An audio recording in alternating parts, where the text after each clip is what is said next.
हमारा आज का टॉपिक है सेंटेंस। देखिए, ग्रामर के इस वीडियो लेक्चरर में हम सबसे पहले ये जानना ज़रूरी है कि सेंटेंस क्या होते हैं और इसके कितने प्रकार होते हैं।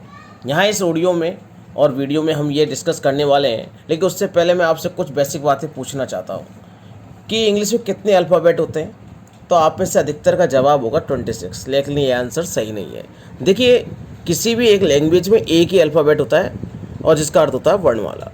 आप देखिए, इंग्लिश के अंदर 26 लेटर्स होते हैं, जिनके अंदर ए से लेकर जेड तक।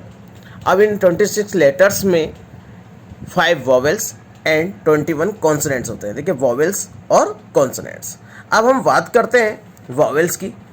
अब वॉवेल्स कौन कौन से होते हैं? 5 ए ई, कौन कौन से? ए ई आई ओ यू। ध्यान दीजिए, अब वॉवेल्स की डेफिनेशन क्या होगी? जिन अक्षरों को बोलने के लिए अन्य अक्षरों की सहायता लेनी नहीं होती। जैसे मान के चलिए हम ए बोला तो ए में केवल एक ही ध्वनि है, वी, लेकिन वी में हमने देखा कि बी में बै और ई दोनों की ध्वनि है। तो इसका मतलब ये हुआ कि वॉवेल्स किसे कहते हैं? जिन अक्षरों को बोलने के लिए हमें किसी अन्य अक्षरों की यानी अन्य उच्चारण की आवश्यकता नहीं होती।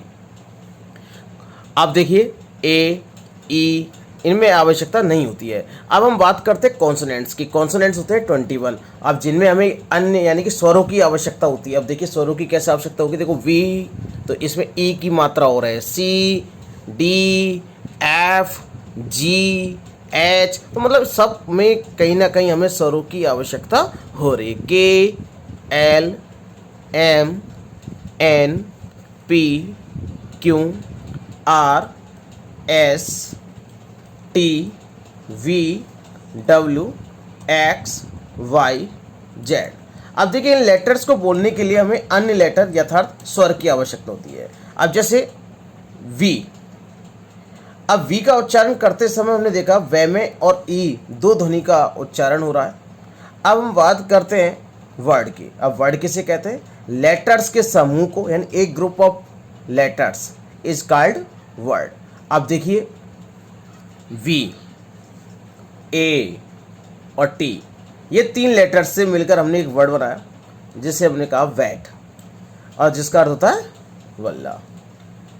अब हम बात करते हैं, देखो हमने देखा कि V A T vat, vat यानी वल्ला। अब इसका अर्थ भी निकल रहा है, इसलिए हमने इसे वर्ड कहा। अब जो हमारा टॉपिक होगा उस टॉपिक का नाम है सेंटेंस। अब देखते हैं हम सेंटेंस किसे कहते हैं। सेंटेंस की डेफिनेशन क्या होती है? एक group of word which make complete sense.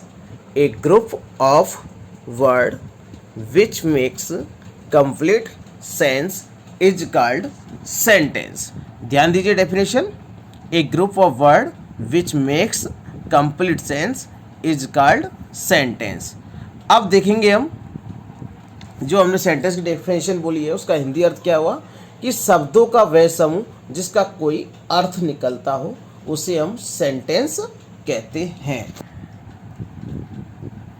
अब देखिए, हम बात करते हैं आगे सेंटेंस के बारे में। सेंटेंस देखिए 5 टाइप्स होते हैं, यानी काइंड्स ऑफ सेंटेंस में हम बात करेंगे तो 5 काइंड्स ऑफ सेंटेंस कौन कौन से होते हैं? Assertive sentence, affirmative. अब देखिए, असर्टिव सेंटेंस को हमने 2 भागों में बांटा है। कौन कौन से? अफर्मेटिव सेंटेंस और नेगेटिव सेंटेंस। दूसरे नंबर का होता है अपना इंटेरोगेटिव सेंटेंस, और 3rd नंबर है इम्पेरेटिव, 4th नंबर है आपका ऑप्टेटिव सेंटेंस, और 5 नंबर का आता है आपका एक्सक्लेमेटरी सेंटेंस। अब देखिए, असर्टिव जो सेंटेंस होता है वो 2 प्रकार के होते हैं, अफर्मेटिव सेंटेंस और नेगेटिव सेंटेंस। अब इन दोनों को बनाने के लिए हमें 3 चीज़ों की कम से कम आवश्यकता होती है, सब्जेक्ट, वर्ब और ऑब्जेक्ट, और खासकर 2 तो ज़्यादा ही जरूरी है, सब्जेक्ट और वर्ब। अब देखिए, हम बात करते हैं सब्जेक्ट किसे कहते हैं।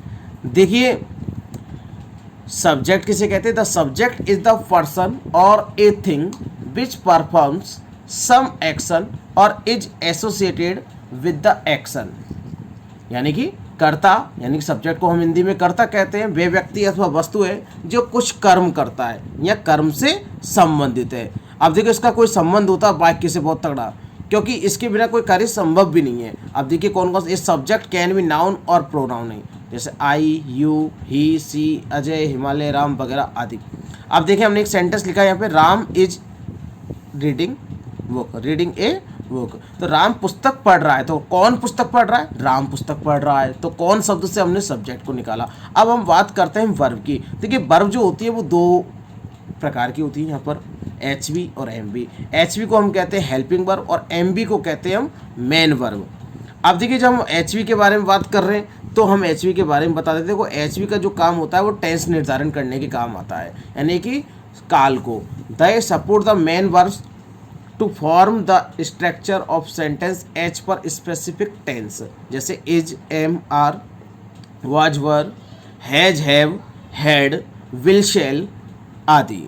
अब देखिए और भी हैं जो हम पढ़ेंगे अभी, लेकिन मैं आपको बता देता हूँ ये क्या काम आती है, टेंस निर्धारण करने का। जैसे हम हिंदी में बोलते रहते हैं मैं पढ़ता हूँ, मैं पढ़ रहा हूँ, मैं खेल रहा हूँ, मैं खेल चुका हूँ। तो इससे आपने अपने टेंस के बारे में बात की।